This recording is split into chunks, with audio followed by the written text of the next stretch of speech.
बाद में जो बच्चे हैं हम इनकी किस प्रकार आगे मदद कर सकते हैं, किस प्रकार इनकी हेल्प कर सकते हैं। तो उसके ऊपर अगर आप कोई भाई विशेष बात कहें कि इस प्रकार से मदद कर सकते हैं तो आप हाथ खड़ा करके बता सकते हो कोई भी। कक्षा 12 के बाद में कैसे मदद की जाए? आ जाओ।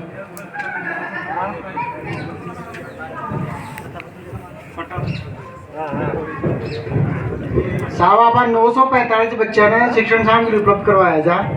तो मेरा सुझाव है कि 10वीं और 12वीं क्लास का बच्चा ने परसेंटेज का आधार पर वो डेटा कलेक्ट करे और स्कॉलरशिप का माध्यम से वहाँ की हेल्प कर सका जाए ताकि वह ना आगे पढ़ाई करवा को अच्छी तरह मौका मिल सके।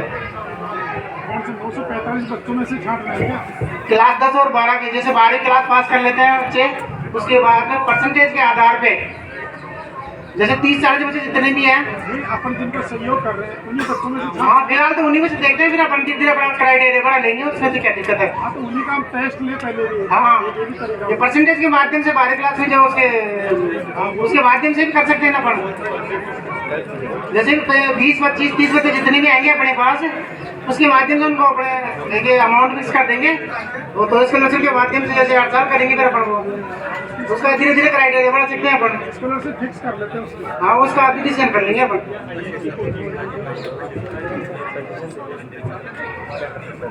और कोई?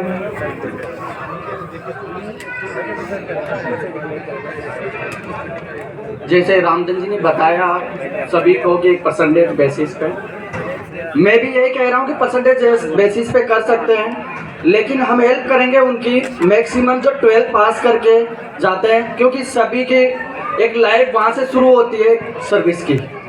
तो मैं ये चाह रहा हूँ कि 12th के बाद में और 10th और 12th का एक डाटा लेंगे उसके आधार पे और हम उनको सहयोग करेंगे उनमें कंपटीशन कराने के बाद में हम तहसील स्तर पे सेलेक्ट कर सकते हैं और तहसील लेवल पे सेलेक्ट करने के बाद ही 100% हम उनको फीस नहीं देंगे, क्योंकि 50% फीस देने के बाद में उसको 50% खुद को भी पे करना हो, ताकि उसको एहसास रहे कि कोई हमारी हेल्प कर रहा है तो उसका नाजायज फायदा नहीं उठाया, क्योंकि हर कोई चाहेगा कि मुझे वहाँ से पैसा मिल जाए, वहाँ से पैसा मिल जाए। 50% खुद की जेब से लगेगा ना तो उसको हमेशा याद रहेगा कि हेल्प मिली है तो इसका सही सदुपयोग हो सके।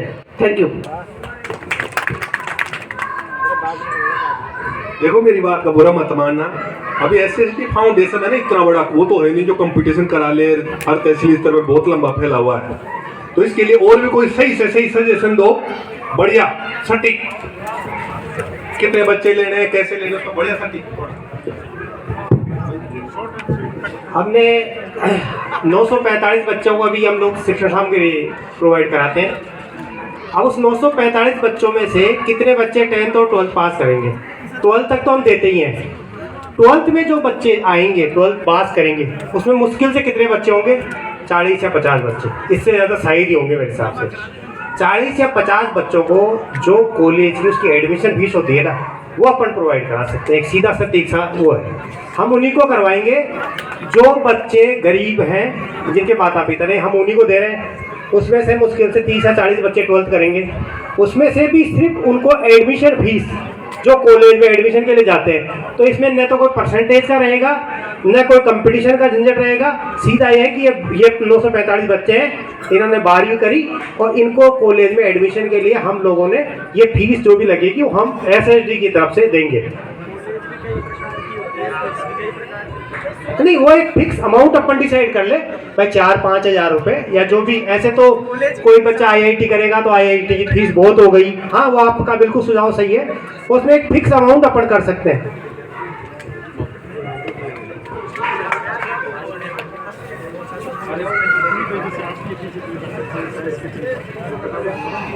हमारे हिसाब से एक ऐड करवो चाहूँ जो बोलिया को नहीं जिक्र भी को नहीं हो, पहले उनको जिक्र कर लीजू कि इस साल पिछले साल स्वेटर दे दिया, तो अब की बार जो नया ऐड हुआ था वह सर्दी मरला या फिर कायो लोगों को नहीं जिक्र को नहीं, यही वजह से जिक्र करो तुम्हें। और अब है एजुकेशन को कुछ अच्छा भी है जो हमारा साथी 10 फेल नौकरी लागा, तो परसेंटेज बेस पे मत देखो, परसेंटेज मैं भी मानू छू परसेंटेज होनी चाहिए, लेकिन माने 40% पैसा दे दो, पर कुछ तो दो जो लायक छे और गरीब छे रियल पैसा वाला तो कोई बात को ना, लेकिन जो गरीब छे उन क्राइटेरिया कम कर लो, लेकिन उन्हें भी सहायता करो कि वह भी मोटिवेट हो और नौकरी लाकर खुद को नाम रोशन करे। तो प्लीज थोड़ा ई पॉइंट जोड़ दे।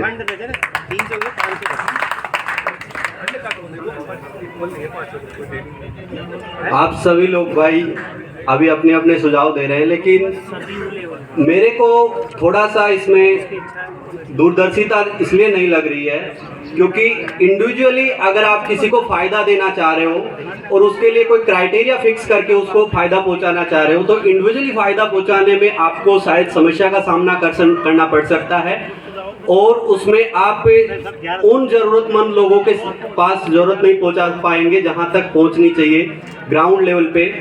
तो मेरा मानना यह है कि यहाँ आप इंडिविजुअल कोई चाहे स्कॉलर बेसिस पे हो, चाहे आप किसी को कोई क्राइटेरिया फिक्स करो उस बेसिस पे आप सेलेक्ट करते हो, तो वो उतना तार्किक नहीं होगा जितना तार्किक अगर आप एक टीम बनाते हो। जैसे कई लोग एजुकेशन के क्षेत्र से जुड़े हैं और उनमें से बहुत से लोग जो है हाईली क्वालिफाइड है। ऐसा नहीं है कि हमारे इस ग्रुप में कोई मतलब सब लोग ऐसे पेशे से हैं जो एजुकेशन से नहीं जुड़े हैं। इनमें से भी कई लोग ऐसे हैं जो बहुत अच्छे पेशे से जुड़े हुए हैं और अच्छे सब्जेक्ट्स के टीचर हैं।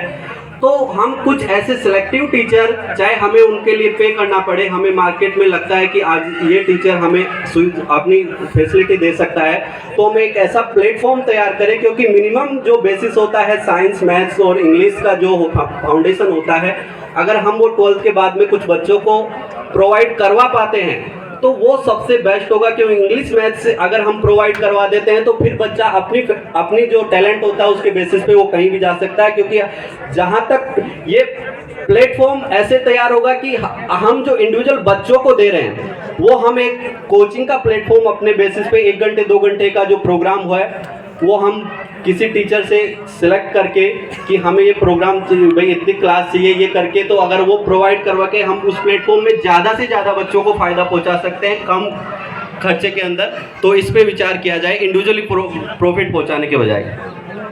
आपका विचार सराहनीय है, लेकिन एसएसटी के अंदर जो बच्चे हैं वो 6 जिलों से हैं, कोई एक जगह कोचिंग खोलने से वो काम संभव नहीं है।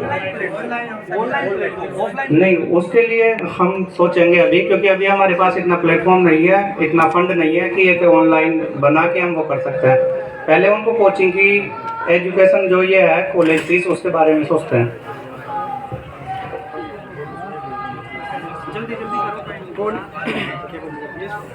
हेलो, कॉलेज फीस की बात आ रही है तो कॉलेज तो बहुत प्रकार की होती है, कोर्स बहुत प्रकार के होते हैं और सबकी फीस अलग अलग होती है। कहीं 5,000 रुपये की फीस होती है कॉलेज की और कहीं 50,000 रुपये की फीस होती है कॉलेज की। तो आप कैसे करोगे? कोर्स अलग अलग, कॉलेज अलग अलग, फीस अलग अलग।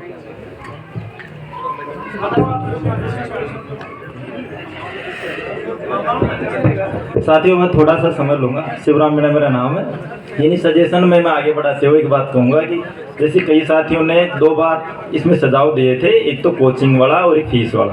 देखो, फीस वाले सुझाव में ये है कि कोई बच्चा नॉन कॉलेज भी पढ़ सकता है, तो उसकी फ़ीस कैसे भरोगे, पहली बात। दूसरी बात एक दिया कि परसेंटेज का, परसेंटेज में देखो कि घर की परिस्थिति भी ऐसी हो सकती है कि उसकी परसेंटेज ना बढ़े, लेकिन उसका पढ़ने का अच्छा हो, तो उसको परसेंटेज को भी हम क्राइटेरिया बनाएं तो शायद भेदभाव वाली स्थिति होगी। क्योंकि मैं कहता हूँ कि परसेंटेज एग्जाम के टाइम पे उसके घर में कोई ट्रेजेडी हो गई, मान लो, क्या परसेंटेज बना देगा वो आप? तो उसमें परसेंटेज को क्राइटेरिया रखे तो भी शायद ठीक नहीं होगा। मेरा इसमें एक सुझाव है कि हम कॉलेज फीस को छोड़ दें और उसमें एक ये रखें कि परसेंटेज बेस को भी तो रखें, लेकिन एक ये रखें कि अगर जैसे कि मान लो कोई ऐसा बच्चा है जिसके परसेंटेज कम है और उसको लगता है कि पढ़ने में ठीक है, तो एक बंदा तो उसका नाम को रिकमेंड करता है। ये हो सकता है मेरा रिश्तेदार का नाम मैं रिकमेंड कर दूं, लेकिन कम से कम 2 ऐसा सदस्य उसको लगे कि यार ये बच्चा जेन्युइन है पढ़ने में, इसकी परिस्थितियाँ ऐसी है कि पढ़ेगा, आगे बढ़ेगा। तो लेकिन इसको प्लेटफॉर्म ठीक नहीं मिल रहा है या इसके घर की परिस्थिति ऐसी है कि जिसको परसेंटेज नहीं बन रही, तो उसको भी हम परसेंटेज डाउन हो तो भी उसको शायद शामिल कर सकते हैं। 2 अगर मेंबर को नाम रिकमेंड करते हैं तो पहली बात। दूसरी बात है कि फीस की इसको हम छोड़ दें, कोचिंग के लिए हम ऑनलाइन, जैसे कि उत्कर्ष वाला कोचिंग है, उससे हम टाई अप कर सकते हैं। उसमें मान लो कि इसमें हम शुरू में 12वीं पास करते हैं, जैसे हमारे 40 बच्चे हैं, अब उसका एक बार वो ऑनलाइन कोचिंग वाले से पूछना पड़ेगा कि उसमें फीस कितनी है। मान लो उसमें फीस ज़्यादा होगी, मान लो तो बजट का इशू आएगा। हाँ, बीच में एक बात और कहूँगा कि बजट में हमें 2019 में जैसे मिस्टर पे फाउंडेशन पढ़ाया था तो 300 रुपये फीस रखी थी। आपको पता है महंगाई हर चीज़ में बढ़ती है और महंगाई आज हर चीज़ की डबल हो गई। तो मैं एक सुझाव ये रखता हूँ कि आज ही इस फीस को 300 से बढ़ाकर जो गवर्नमेंट सर्वेंट हो 400 रुपये कर दो। 500 भी ज़्यादा नहीं, 500 नहीं तो 400 रुपये तो मिनिमम कर ही दो। अगले साल हम 500 कर देंगे वैसे, क्योंकि हो सकता है कई सदस्य 300 रुपये डालने में भी बार बार ग्रुप में डालना पड़ता है तो उनको शायद बुरी लगे। तो मेरा सुझाव है, बाकी सदस्य चाहे तो 500 कर दें, कि इस साल हम 400 कर दें, अगले साल हम चाहे तो 500 कर दें, तो बजट का इशू भी शायद थोड़ा बढ़ जाएगा हमारा। तो हम जो जैसे उत्कर्ष वाला है, उत्कर्ष वाले से हम टाई अप करें। 40 बच्चे हैं मान लो, 40 बच्चे हैं मान लो, तो 40 से हम उनसे टाइप करेंगे तो 3000 मान लो 10,000 फीस लेता तो वो भी कुछ फीस में डिस्काउंट करेगा। और हम ऑनलाइन में आजकल सबके पास मोबाइल है तो उसमें क्या है कि ऑफलाइन में तो हम नहीं दे सकते कौन से क्षेत्र में जोड़े, क्योंकि सभी जगह के जुड़े हुए हैं। तो ऑनलाइन में हम कोचिंग वाले अगर व्यवस्था करें तो शायद ठीक रहेगा, क्योंकि अगर 12वीं पास करते कोचिंग में जुड़ जाएगा तो उसके लिए कंपटीशन का भी थोड़ा अच्छा रहेगा और जॉब लगने के आसार उसको बढ़ जाएंगे। तो मेरा सुझाव तो ये है, बाकी आगे सदस्य चाहे वैसे कर सकते हैं। धन्यवाद।